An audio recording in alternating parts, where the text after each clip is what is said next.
Maintenant, une autre conséquence climatique qui peut être la pire. Toujours on entend que les nappes et calottes glaciaires se fondent. C'est un grand problème car les niveaux de mer s'augmentent. Chaque année, le niveau de mer s'augmente environ 3,2 mm. De plus, au cours des 139 années passées, le niveau de mer a augmenté environ 23 cm avec 8 de ces centimètres atteints dans les 25 années passées. Tout cela est causé par la fonte glacée de l'eau qui se dilate parce que la chaleur. Quand même, il y aura plein de conséquences avec ça. Les personnes vivant près de la côte seront forcées de déménager. Si tous les glaces sur la Terre devraient fondre, les océans augmenteraient par 216 pieds.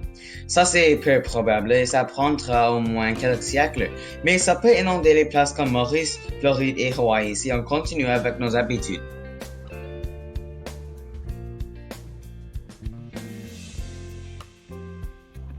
Les plantes et les animaux seront aussi impactés car ils doivent trouver les habitats nouveaux. Aussi, la concentration du sel dans le sol va détruire toutes les plantes et l'agriculture dans la région. Les habitats seraient détruits complètement, alors c'est clair que les environnements seront gravement affectés.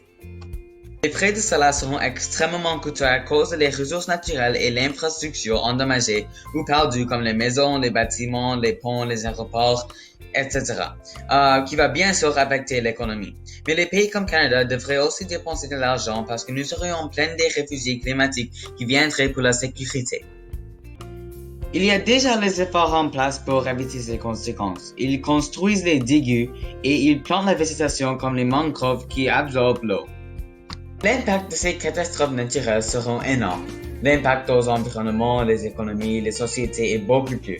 La santé des gens, les personnes qui devraient rester à la maison, les habitats détruits, les pannes de courant, une diminution du tourisme et plus.